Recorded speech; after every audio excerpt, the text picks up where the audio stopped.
Recording in progress. Well, hello, General Hospital Daily Recap fans. Today's daily recap is for Tuesday, July the 9th, 2024. Tuesday, July the 9th. Well, let's see what's happening in Port Charles land. We have Willow. We still got Sasha looking, but of course, she leaves. She didn't let them know she saw them. Why? I don't know. I sure would have. But anyway, soap opera writing. Soon as she leaves, what are we doing? I don't know how this happened. And Drew's like, Willow's like, I am so sorry. Uh, and then Drew's like, no, you don't have anything to apologize for. Yeah, you do. Yes, she does. What do you mean? It just happened. I mean, we acted on some random impulse. Who has that kind of random impulse? Drew, are you going to random impulse Olivia? A random impulse her? You're going to random impulse Sasha?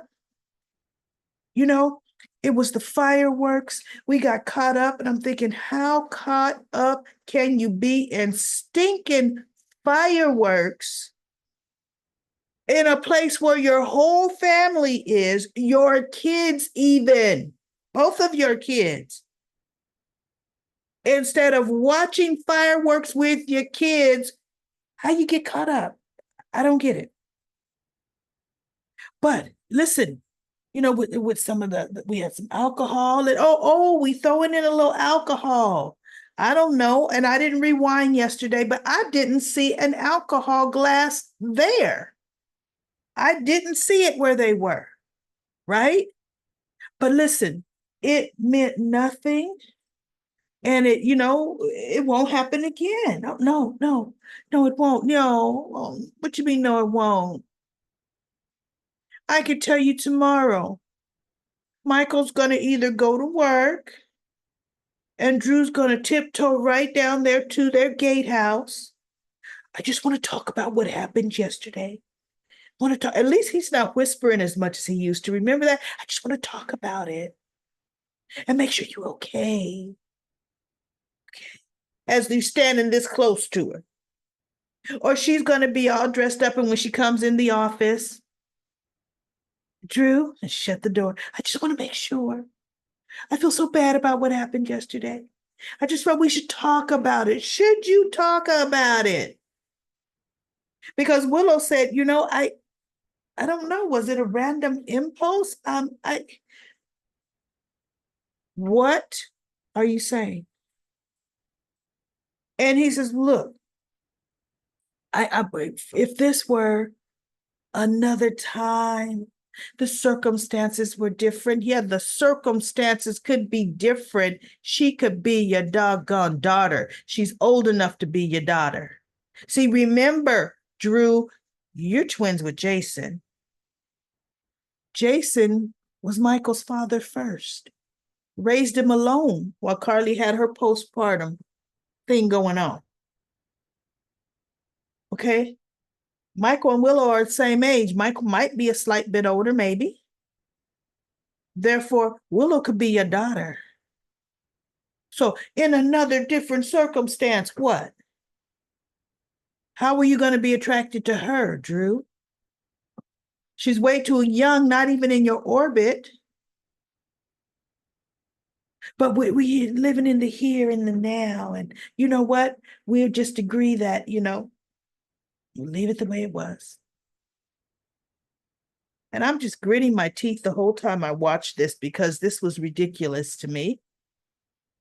And we've got Curtis mediating Michael and Nina like he's the boss, saying Drew's going to be gone. And for the sake of Aurora, when we have business, because Michael's the CFO, but you know what? Not CFO. Michael should be CEO. Drew's gone. Okay? He should be CEO. So anyway, we need to work together. Not one of you feel you gotta leave the room if the other one is there. How are we going to be able to move forward and conduct business? So they agreed. They agreed that, okay, Michael said, you know what? I can put everything aside. It's hard, excuse me, y'all. Keeping this grudge going. If Willow decides, even in our personal life, that she wants to let you in, I'm not going to stand in the way. Willow's happiness is the most important thing to me. And Nina was like, me too. And look, I really, she was saying, yes, she wants to make peace and she apologized again, but she goes in a self-serving way. And they're like, wow, wait, what? She goes, because me doing this, keeping the peace, I will continue to be able to have a relationship with my daughter and hopefully my grandchildren. So yes, it serves my best interests to let the past be the past. You notice everybody, Nina hasn't been saying the words Carly, Carly, Carly.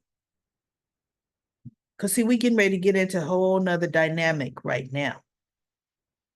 So they walk into the room where Willow and Drew were.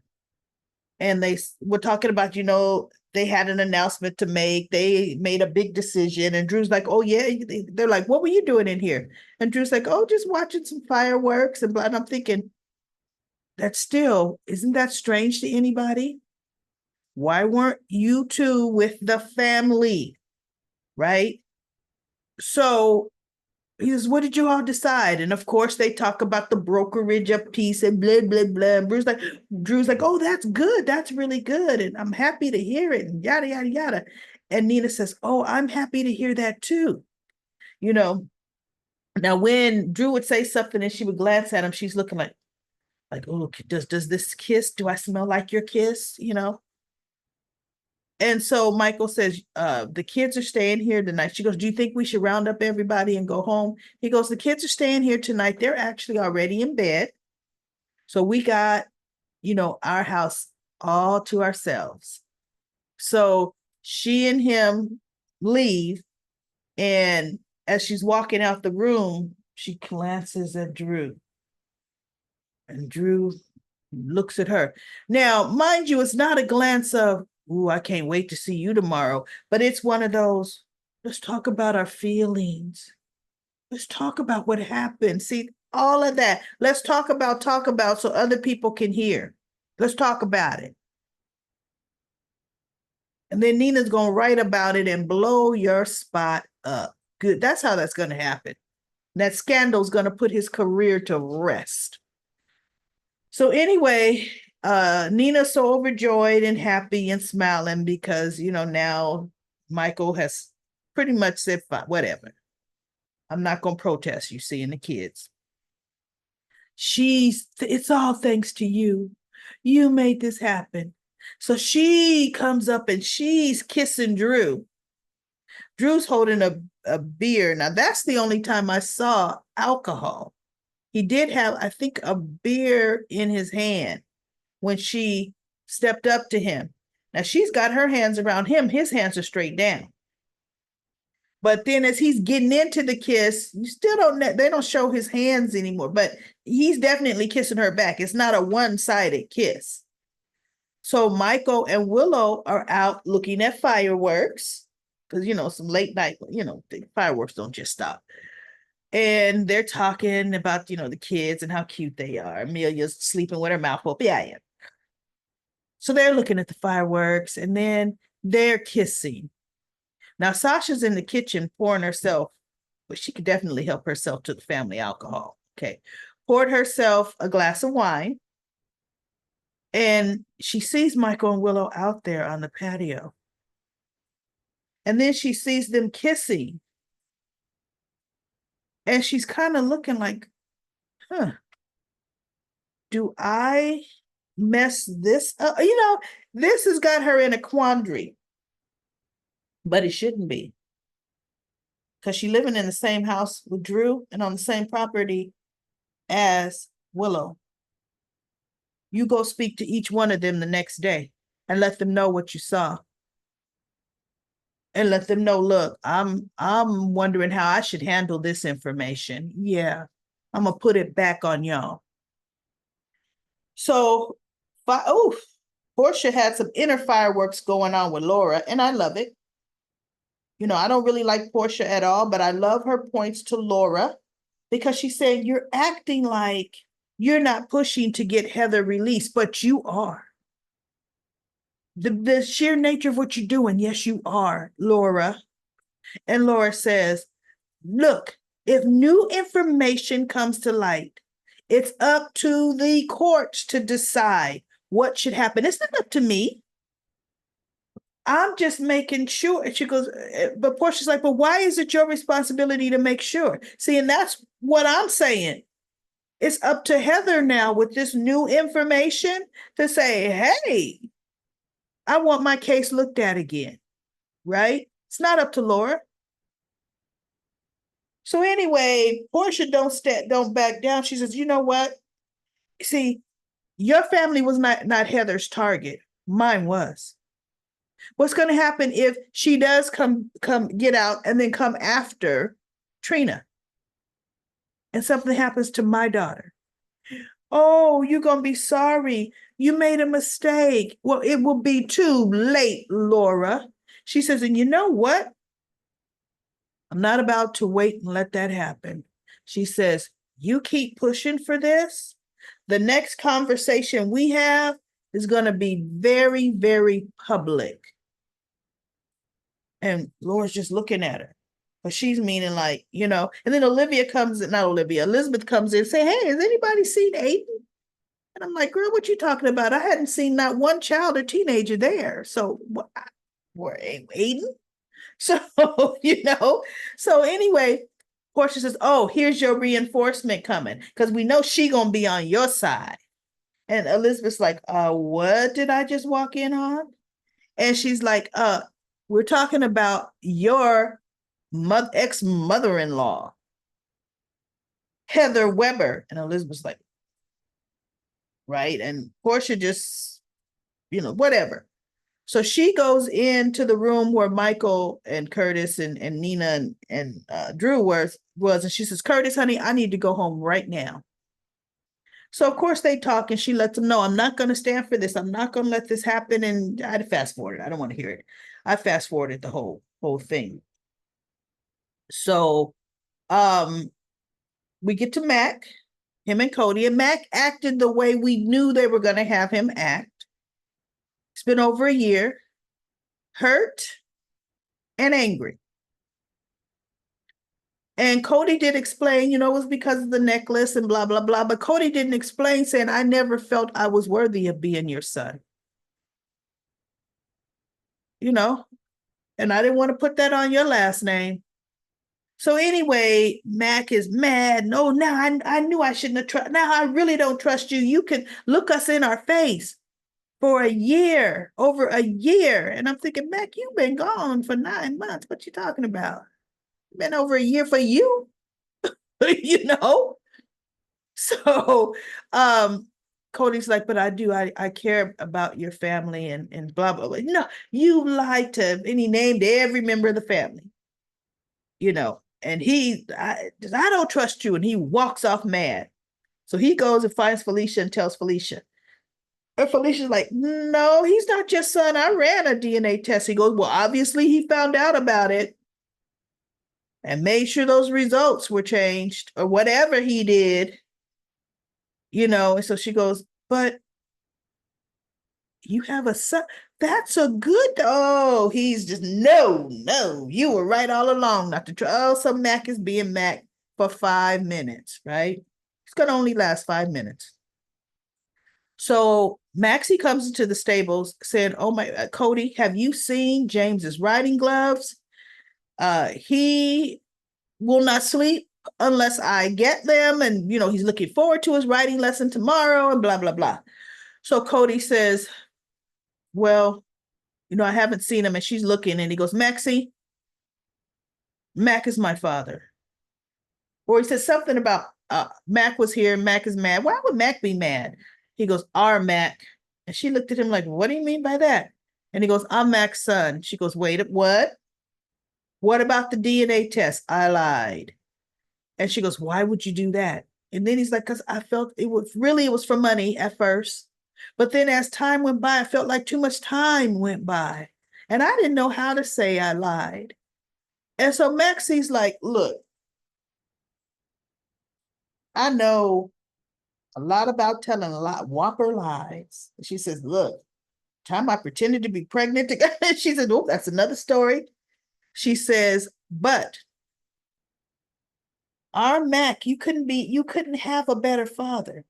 And he goes, well, you do know. He goes, we're like, so that means you're like my brother. And he goes, you know, we're not related at all. She goes, Mac has been my father all my life. Mac is my father. So yeah, that means you're gonna be my brother. James and Georgie's uncle and baby. James, Jorley, and baby's uncle. You're a part of this family. James is going to be so excited to hear. And he goes, you may not want to tell him until you talk to Mac first, because Mac doesn't want nothing to do with me. And Maxie said, he said, you know, you have a great son, and oh, I'm not going to be able to do lessons anymore. Oh, he's going to leave. I'm thinking, you going to quit your job over this? A job you love? Get out of here. Mac has nothing to do with your job at the Quartermain stables. Cody.